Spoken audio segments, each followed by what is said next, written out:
to talk today. Today I have decided to talk to you about the dog breed named the Rough Collie. So it is a herding breed.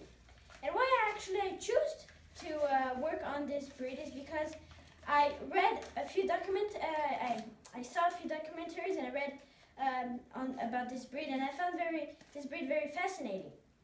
So first of all, I'm going to talk to you about this breed. So the Rough Collie, the Border Collie, and the Smooth Collie have been classified to be the best herding breeds of all. Now, the Rough Collie is a large canine who became famous because of the Lassie TV shows and books. He found quite of his popularity when Queen Victoria took quite a fancy to them and owned some, so people believed this was a Holly dog. Now, this breed originated from Scotland and has a small version from Wales. He was originally bred for herding sheep. He was the original sheepdog in the UK, but because of the introduction of the Border Collie, unfortunately he lost quite of his popularity. But luckily he is still found in parts of the United States and a number of European countries. Now, if ever any of you guys want to adopt a Rough Collie, I'll give you a little bit of body information. So, the lifespan of this breed is 12 to 15 years, average.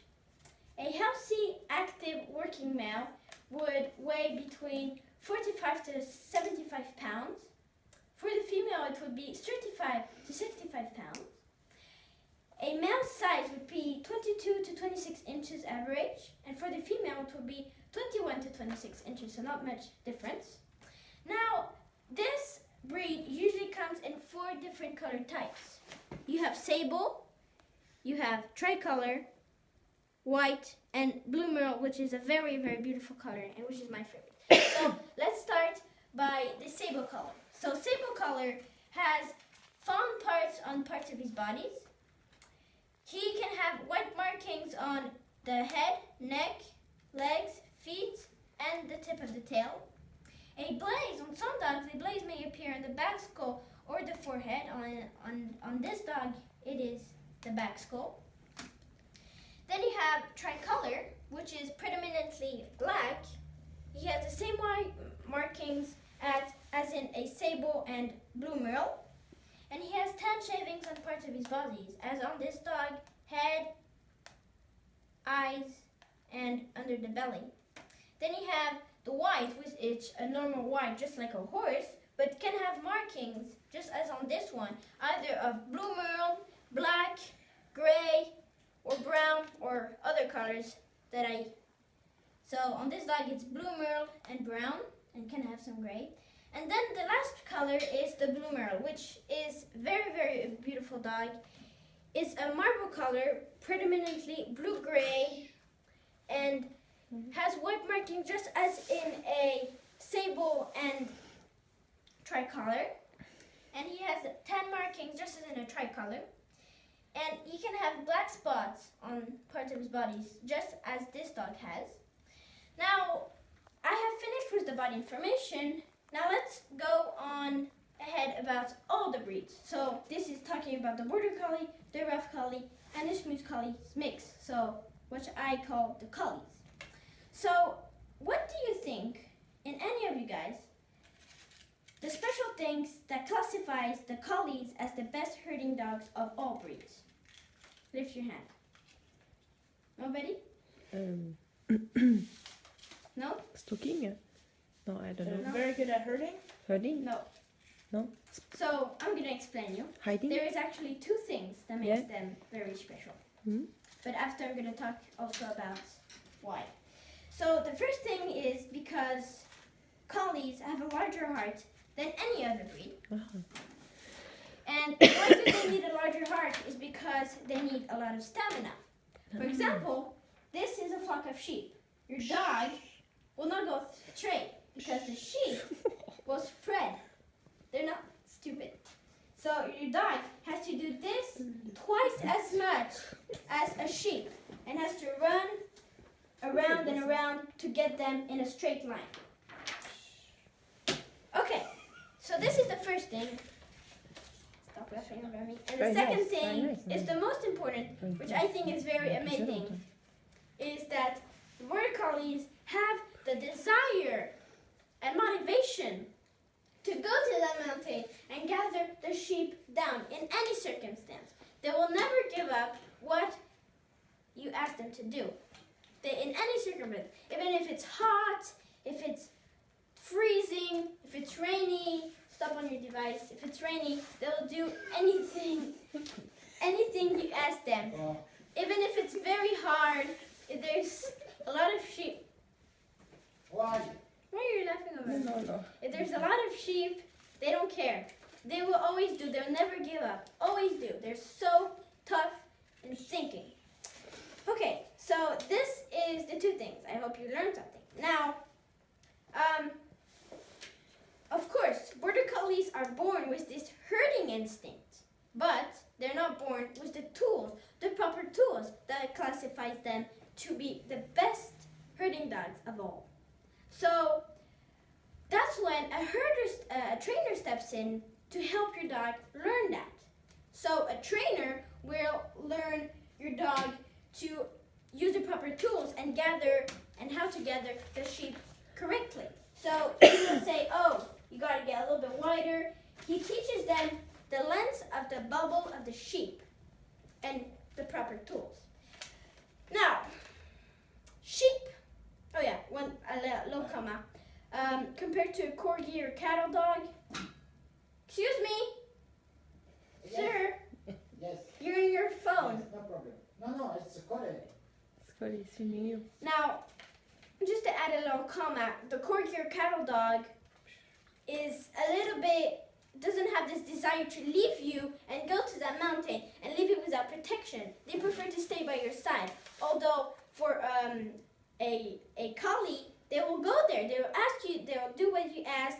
They care a little bit more about the sheep than yourself. So they have no problem leaving you behind with no protection as long as it's what you want. So now, one thing is very fascinating about this conversation. I think it's the biggest point about this. Now, the sheep have a bubble, and this is the only breed that can do this to the flock is the collies. Collies, how do they intimidate the flock? Guess. No? Nobody? Speed. No, that's very bad. Do they Ah. bite them? No, definitely not. That's the point about best classifiers. Not at all that. The sheep are not stressed. I'm Oh, not stressed. No, when this breed doesn't stress them at all. He puts them into confidence. A little gets bit them, that, like, into but no, confidence. he intimidates them with the stare, which is much more calm Oh. and quiet. Although, for example, a corgi or cattle dog, he either uses vocal or gesture, which Barking? stresses them Ba- very much. Barking? Barking, vocal is Oh, barking. barking. And this is why Mm-hmm. collies are classified to be loose dogs. That means loose for a herder in the herder language. It means when the sheep are free, that means they're loose. They're not in a pen. Although a corgi or cattle dog, they are pen. They're made for the pens. So if they use vocal or gesture, the sheep are more likely to spread that out. And if ever you use a cattle dog, for example, in a free mountain, your sheep would be all spread up, and that will be a disaster because having spread sheep is very hard to reunite them. Okay, so this is why the border collie is very, very good herding dog, and also made for long distance work is because mainly he just stares at them, which intimidates them. So he stares at the sheep, and the sheep see this scaredy cat and say, "Oh, I'm gonna move over there." And it's actually the communication. He knows where to place himself and where to look at them so that they move in the spot he wants to. He has this communication to understand the flock. Okay, so once your dog has been trained by a trainer and that he knows the proper tools, he can still do mistakes. But the point about training him is for him to see his own mistakes and not do them. So he should know, oh, I'm putting a little bit too much pressure on the bubble for the sheep. I have to move back. But sometimes he can still do mistakes. And that's when the herder, has to help him and correct him. So that's when he uses vocal commands. Vocal commands are signs to help him to help him decide what he has to do in a good move. If ever he's a little bit stuck, oh, I don't know really what to do, the herder understands and helps him. So I am going to tell you there are 9 commands that on my documentary explain, and I'm going to tell them to you. So you have away, that means go to the right. If every dog doesn't know, go to the right. Combine, go to the left. Lie down, stop. So lying down doesn't necessarily mean lie down. It only means stop, because your dog has to be free to choose if he wants to sit, wants to stand up, or lay down. But it only means stop. As long as he knows stop, it's okay. So why do lie down mean stop? Is because if ever he's gathering wild sheep, he lays down, the sheep say, oh, he's the scaredy cat, that's the most vulnerable, let's go beat him up. So if ever he doesn't have this very good communication with the sheep and he's a little bit scared of them, he just knows to stop and back off and just lead them graze a little bit. So that's. Now you have hey hey. The herd on my documentary said hey hey if they're not very focusing so much. If they're doing a little bit, oh, they're not focusing. And then you have walk up, that means apply pressure, you're going too slow, hurry up.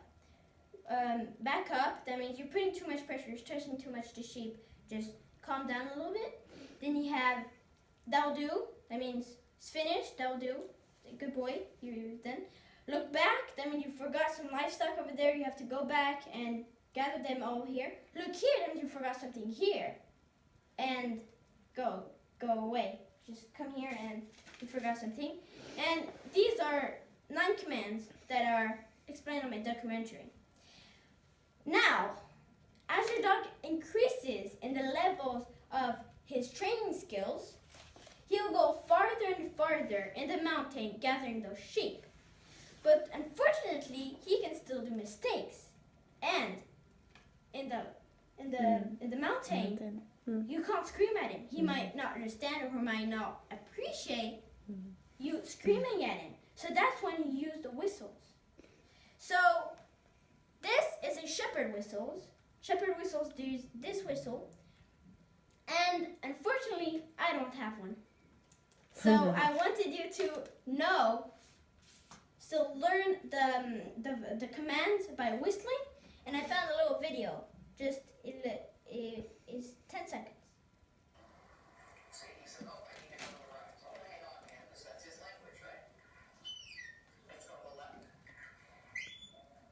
We don't see. Je fixe pas. Okay.